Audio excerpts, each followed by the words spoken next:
잘 적응. 여러분 왜 천주교를 사람들이 좋아하는 줄 아세요? 술 먹을 거 다 먹고 담배 피울 거 다 피우고 제사 지낼 거 다 지내고 사람들 참 쿨하잖아. 그죠? 남의 것 상관하지 않고 인기 짱입니다.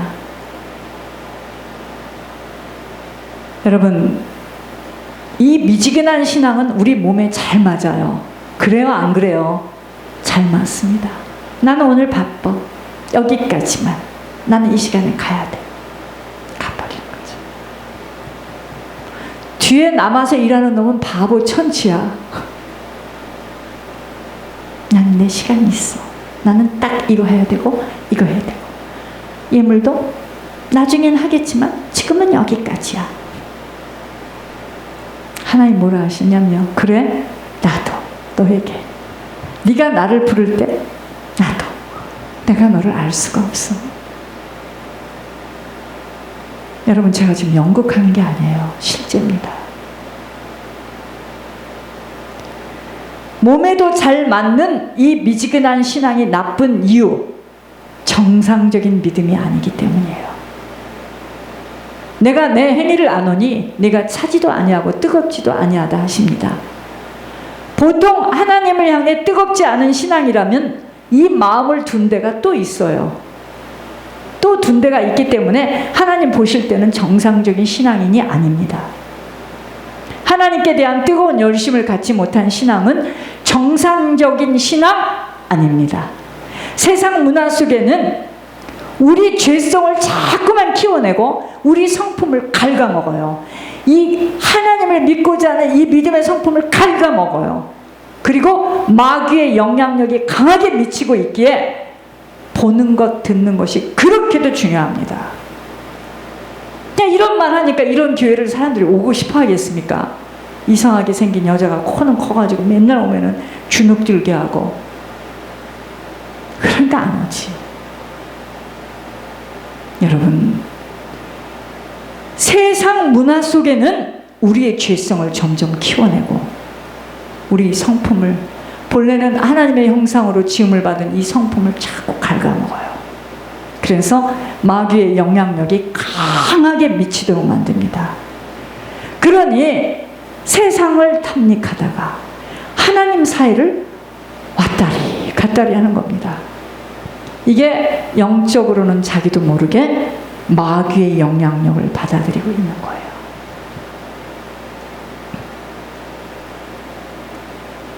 정상적인 거듭난 신앙이라면 언제까지 둘 사이에 머뭇거릴 수 없어요. 여러분 세상 인간 사랑도 둘 중에 하나에서 결정을 져야지. 김씨한테 갔다가는 김씨가 좋고 박씨한테 갔다는 박씨가 좋으니까 박씨네 집 가서 자고 밥은 김씨네 집 가서 먹어. 결론을 내야 되겠죠. 세상과 하나님 중에 결론을 내야 됩니다. 바볼에서 집을 나온 게 아니에요. 바볼에서 이혼을 당한 게 아니에요. 여러분 지금은 바보인 것 같지만 봅시다. 앞으로 우후죽순 소식들이 들려올 텐데 봅시다. 이런 신앙의 자세에 대해서 주님은요. 둘 사이에서 머뭇거리는 자 토에 내쳐버리겠다고 말씀하시는 거예요. 깊게 들어야 합니다. 왜 몸에도 잘 맞는 우유부단하고 미지근한 이 신앙이 나쁘다고 해요? 정상적인 신앙이 아니에요. 간음하고 있어요. 간음. 여러분 남편 있는 여자가 딴 남자를 만나면 이건 무서운 간음입니다. 그건 언젠가 깨져도 깨지게 돼 있어요. 두 번째, 이 신앙은 위기를 극복하지 못하게 돼요. 이 미지근한, 이 우유부단한 이 신앙으로는 위기를 극복을 못합니다. 여러분 자식이 망하고 망해가는 것을 보는 부모가 가만히 있지 않아요. 주님은요 우리 각자를 구원하기 위해서 혹독하게 치르셨어요. 그래서 우리를 책망하시고 징계해서라도 죽을 고통을 허락하시면서 마귀의 영향권을 왔다 갔다 하는 그 미지근한 신앙에서 빼내시려고 합니다. 그걸 우리는 싫어해. 아이고, 남의 자식은 어찌됐든 우리 자식만은 좀 그런 고통 좀 없이 살짝 피해서 좀 어떻게 가면 안 돼? 내가 기도하면 안 될까요? 그 마음 속사정은 뭐죠? 우리 자식은 좀 그것 좀 적지 않고 내가 기도할게요. 속이 노랗게 보여. 뭐가 축복인 줄을 지금 모르는 거예요. 이것이 바로 주님의 사랑으로 사생아가 아니라면 고통을 즉각 치르도록 간섭하십니다. 아무리 쉬엄쉬엄 미지근한 신앙을 자기 육신의 편리함을 위해서 가진다 하여도 결과적으로는 세상 일도 영적으로도 다 실패합니다. 안 돼요. 안 풀려요. 풀릴 것 같죠? 안 풀립니다. 절대로 안 풀려요. 미지근한 신앙으로는 육신의 일도 안 풀려요. 이러한 신앙을 가지게 되면 위기 속에서 극복하지 못합니다. 여러분, 왜 예물들을 막 미친 눈 돌아간 사람들처럼 돌리다가 나중에 가만히 있어봐, 내가 지금 무슨 짓을 하고 있었어 이제까지. 저 사람 봐, 저 사람 봐. 예물을 저렇게 올리고도 아무 일도 안 되잖아. 저 꼴이 되면 안 돼. 그게요, 반드시 예물을 올리다 보면 시험이 와요. 위기가 와요. 그걸 못 뛰어넘는 거예요. 그 다음부터 어떡하죠? 육신은 편해졌는지 모르겠지만 주님하고는 상관이 없어요.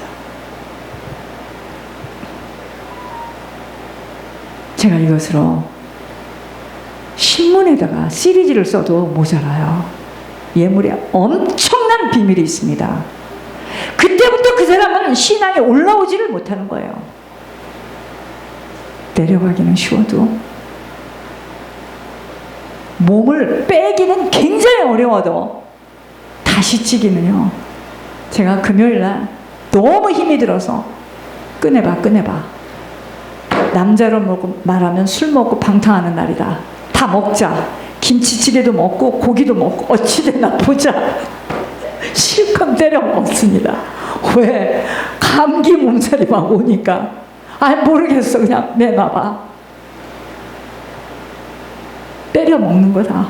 세상에 꿀이야, 꿀. 그 다음날 죽는 줄 알았어요.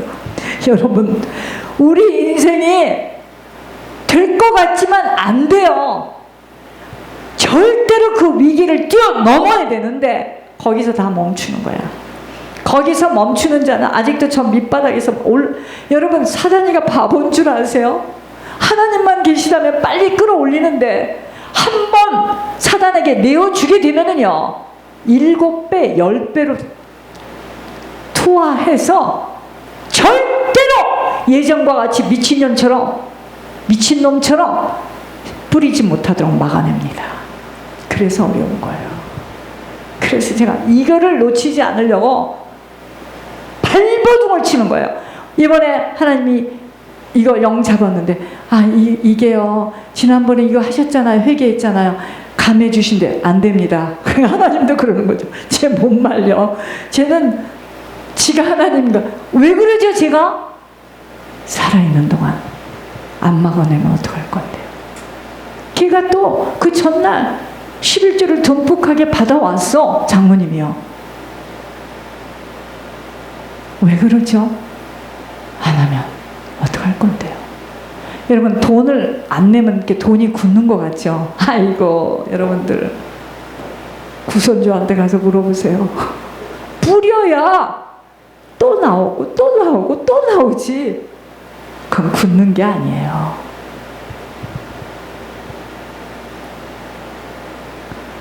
바보들이죠.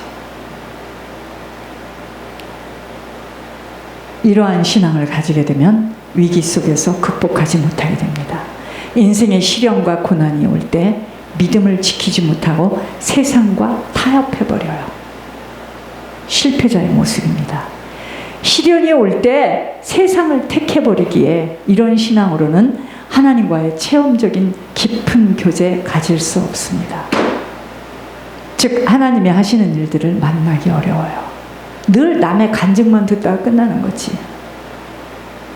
세차게 불어닥친 인생의 폭풍 속에서 휘청이게 될 때 손을 막 내밀어서 주님을 잡으려면 주님이 어디 계시는지, 어떻게 만나는 것인지 평상시에 교제가 되어 있어야 합니다.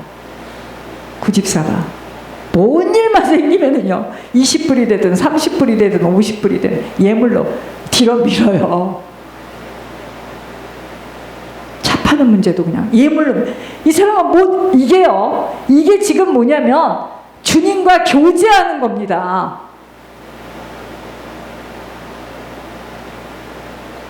사람이 볼 때는 이상하게 보이죠? 아니요. 무슨 일만 나면 예물이야. 어떤 사람 어떻게 됐다. 그래도 자기하고 상관없는 사람이야. 근데 예물로 질러요. 하여튼 이 가문의 대물림이 질러! 이 집은. 그게 비밀이에요. 그때 세차게 불어닥친 인생의 폭풍이 올 때 주님 앞에 손을 딱 내밀면 주님이 곧바로 응답하세요. 그러나 미지근한 신앙으로는 불가능합니다.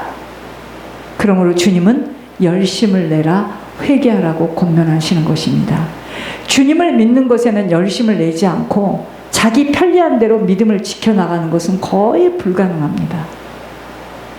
뜨겁게 사랑할 수 없는 믿음 생활은 반드시 그 무엇인가에 빼앗기고 있기에 주님과는 맞아질 수가 없어요. 아까 엄마 밸런스를 맞춰 하는 사람이 있죠?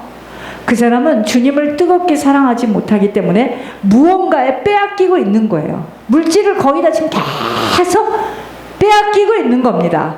보기에는 굉장히 부자인 것 같은데 부자가 아니야. 가난하고 헐벗은 자입니다. 미지근한 신앙은요, 자기도 권태롭습니다. 하나님을 완벽하게 신뢰하고 현재 내 목숨보다 더 영원한 시간이 중요하다고 결단하게 되면 세상 갈등할 것 없이 인생은 명확하고 쉬워지며 간단해집니다. 이때 세상에서 비로부터 사는 것이 아니라 우리에게 주신 다스리고 정복하는 자로 서게 되는 거예요. 이제 아셨습니까? 근데 미지근하기 때문에 자기도 권태로워. 하나님을 완벽하게 신뢰하지 못하기 때문에 인생이 너무 복잡하고 골치 아파. 이제 알겠습니까? 가진 것은 많은데 내놓지 못해. 왜냐하면 자기 속이 거머리 속이야. 그러나 인생의 목적이 뚜렷하고 방향이 또 뚜렷하면은요, 달라 하기 전에 내놔. 이제 알겠습니까? 이 비밀이 굉장히 무서운 영적 비밀이에요. 이게 열려버렸습니다, 저는.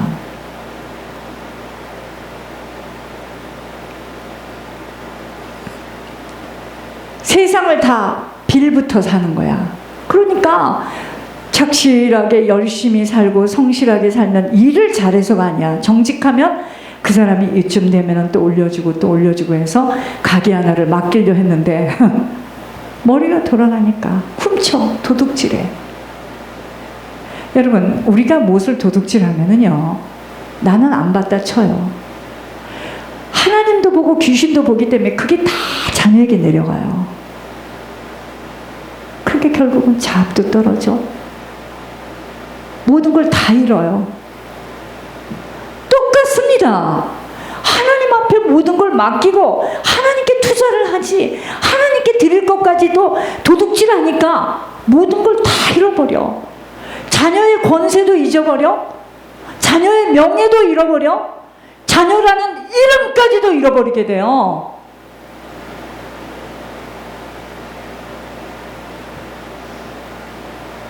또한 미지근한 신앙은요, 위기를 극복하는 것뿐만 아니라 자기 믿음에 대해서 착각해요. 또 자기가 지금 성경에서 그러잖아. 부자이고 부요해서 부족한 것이 없다라고 착각하는 것입니다. 이게 무슨 말이냐면 미지근하고 우유부단한 신앙을 가진 자들은요, 자신들의 믿음에 대해서 부족하다고 느끼질 못해요.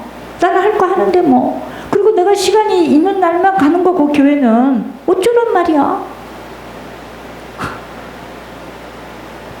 오히려 열정을 가진 자들은요, 헌신이든 자기의 믿음 경건의 생활이든 늘 부족함을 느끼고 더 열심을 내려고 항상 자신을 부추기며 막 채찍질합니다. 막 뿌리면서 이래요. 액수가 올라가야지 그거 갖고 되겠습니까? 그 사람 섰어요. 지금 믿음의 철로에 딱 쓴 거예요. 근데 그렇지 미지근하고 우유부단한 사람은 어쩌란 말이야. 나도 세상에서 살아야지. 이 정도가 내가 최선을 다하는 거야. 나는 최선을 다해. 최선을 다해. 또 이런다. 난 다 드렸어. 내가 들으면서 이래요. 미쳤구나. 지 걸 지금 드렸다고 저렇게 자랑을 하는데 미쳤어 저 사람이. 나는 다 드렸고 최선을 다했고 난 아침에 일어나면 이렇게 하고 난 최선을. 아이고.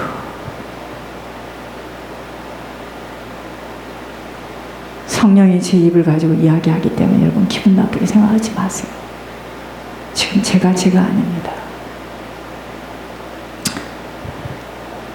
늘 부족하고 늘 자기 자신이 정말 나 같은 것 지옥 갈 자인데 하면서 자기를 막 채찍질해야 되는데 나는 최선을 다했고 나는 부족한 것 없어. 나는 이만큼 내 있는 힘을 다 하는 거야.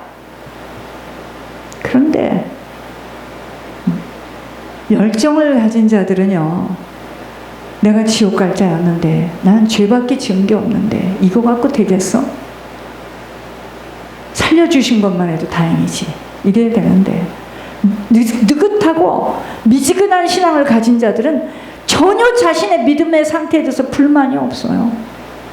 최선을 다하는데 뭐 불만이 없고 더 해야겠다는 의지 없어요. 나는 교회 깊게 인볼브하고 싶지 않아.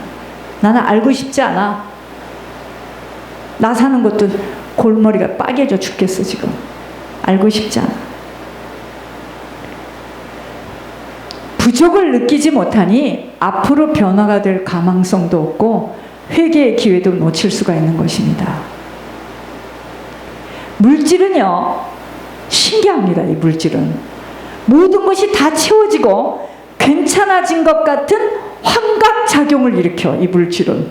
그래서 물질 있는 사람은요, 자기는 아무 문제가 없다라고 생각해. 난 괜찮아. 거할 집도 있고 난 또 나오는 것도 있고 연봉도 있고 뭐 난 다 했는데 뭐 보험도 있는데 뭔 걱정이야. 그것 때문에 자기는 지금 믿음도 정상으로 생각해. 환각작용을 일으킵니다. 괜찮아. 난 돈이 이렇게 많기 때문에.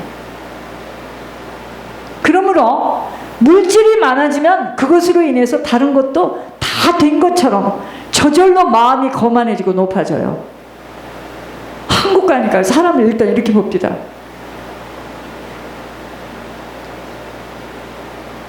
여러분, 내가 스마일 블로썸에 가니까 그 월남 여자가 날 이렇게 잡아요. 웃기다 이거죠. 그래서 도둑질을 더 심하게 한 것 같아. 웃기는구나. 여러분, 물질은 신기합니다. 물질이 많아지면 그것으로 인해서 다른 것도 다 된 것처럼 저절로 마음이 거만해지고 높아져요. 그 저절로 이렇게 배가 앞으로 나와. 젊은 사람이나 늙은 사람이나. 라오디게아 교회 자랑스러운 금 대신 굉장히 부유했던 교회입니다. 불로 연단한 예수님의 금을 사고 그들의 멋있는 모직 옷 대신에 수치를 가릴 예수님의 흰옷을 사고 그들의 안약 대신에 예수님의 안약을 사서 눈을 뜨라고 말씀하십니다. 여러분, 진짜 우리를 부유하게 만드는 것은 예수 안에 다 있어요. 우리는 세상의 권세와 부와 성공도 취해야 합니다. 그러나 그것 때문에 세상과 타협하고 애걸복걸을 하지 말고 예수님께 가서 진짜 유익한 것 나에게 구해야 합니다. 그렇게 구하고 받을 때 진짜 예수님께 구해서 예수님이 주신 걸 받아야 돼요. 그 받은 걸 가지고 하나님과 내 이웃에게 다 섬기게 되면 얼마나 하나님이 나를 통해서 영광을 받겠습니까? 지금 그거 하고 싶어서 몸부림치는 거예요. 그런데 세상의 부와 성공만을 위해서 집착하는 사람들을 보면 영적으로는 결국 뭐죠? 다 털려요. 도둑 맞습니다. 다 털려버리고 명목만 남는 미지근한 신앙인으로 남게 됩니다. 제가 옛날에요, 몇 년 됐어요, 하모세 목사 있을 때야. 하모세 목사가 갑자기 자기 혼자 이렇게 말해요. 제가요, 오늘 하늘의 음성을 듣다가요, 앞으로 정장모님하고요, 목사님네 그 친지하고요, 누가 얼마나 성공하는지 제가 좀 물었습니다. 여러분, 그거는 하늘과 땅이에요. 하늘도 높은 하늘입니다. 그 사람은 베버리 힐에다가 자기 자체로 집을 지은 사람이고 어마어마하게 부를 가진 사람이에요. 한국, 중국 어디에다 땅도 많고 건물도 많고 돈도 많고, 한 달에 장모님 말에 그때 자기네 후손들을 위해서 따로 돈을 갖다 집어넣는 돈이 몇만 불이랍니다. 그 애들이 그걸 가지고 이제 학교도 다녀요. 이건 어떻게 천문학적인 숫자를 어떻게 비교할 수가 없는데, 하모세 목사 하는 말, 게임이 안 된답니다. 장로님이 어마어마하답니다. 그래서 하나님도 잘못 말씀하실 때가 있구나, 저 하모세가 말을 잘못 알아들었구나 하고 그냥 듣는 귀로 흘러보냈습니다. 여러분, 하나님이 주시는 것을 받게 되면요, 감당이 안 돼요. 세상에서 타협하고 애걸복걸 하지 마세요. 가난했던 서머나 교회에서의 평가서에는 그 반대로 내가 내 환난과 궁핍을 알거니와 실상은 내가 부요한 자니라고 말씀하십니다. 지금 우리들에게 남들보다 부족한 것들 때문에